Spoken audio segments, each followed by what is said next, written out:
The coronation of King Charles III is coming up, so it is time to get your cook on. Now this is Coronation Quiche, the official dish of the big event. This is the quiche that is being recommended for the celebration of King Charles III's coronation, so let's see how it all comes together. The ingredients that you'll need for the quiche include 125 ml of milk, 175 ml of double cream, 2 medium eggs, 1 tablespoon of chopped fresh tarragon, salt and pepper, 100 grams of grated cheddar cheese, 180 grams of cooked spinach, lightly chopped, and 60 grams of cooked broad beans, potted and shelled. All right. Now you could fuss around making the pastry. It involves butter and lard, flour and a lot of effort. I'm going to take the shortcut and I've used this pastry that I've prepared earlier. You need to line your 20 centimetre diameter flan or quiche tin. I've put a bit of baking paper underneath my pastry and I'm hoping that's going to make life a lot easier when I go to put it in the pan. And then what you're going to have to do is blind bake the pastry base. Baking beads are next. Provides a bit of weight whilst the base is blind baking. Let's go pop it in the oven. While your quiche base is doing its thing in the oven, you want to combine the ingredients that will provide the filling for the quiche. So beginning with your wet ingredients, which is your milk,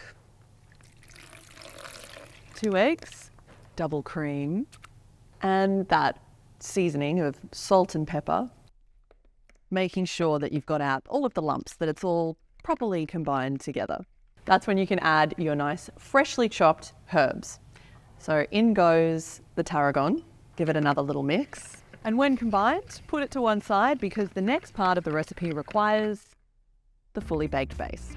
This has been in for 15 minutes and it should be lightly, very lightly golden. You don't want it completely cooked because there's a bit of cooking still to go, but it looks as though that pie crust has come together pretty well.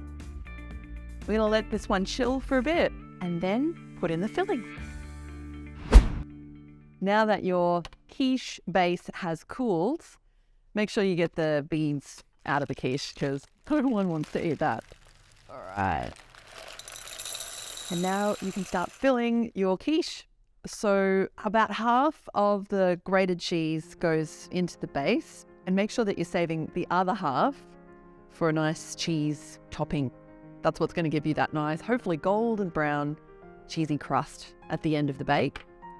Take your broad beans that you have peeled. Remember, peel the beans. Again, spreading them around as evenly as you can through the base of the quiche dish. Same goes with your cooked and chopped spinach. And once you're happy with the amount of spinach that you've got in your quiche dish, you can add the liquid mixture that you made earlier, pouring it into the middle slowly, again, so it doesn't go everywhere, and making sure that it's not rising over and above the edge of your pie crust, quiche crust. And then once that's looking good, add your extra cheese. How much cheese really depends on how much you put in the first place and how much cheese you like, and how much space there is at the top. And really, when it comes to cheese and me, I don't think you can ever have too much cheese. All right, that is your raw coronation quiche. Time to put it back in the oven and bake it for 15 to 20 minutes or until golden brown. Okay, well the quiche should now be cool and it is time to test it by taking it out of the tin. I've made sure that I used a tin that you can take apart in 2 pieces, which makes it a little bit easier. And hopefully that baking paper that we put in earlier is going to yield favorable results. It should just come away. So far, so good. Let's take that paper all the way off.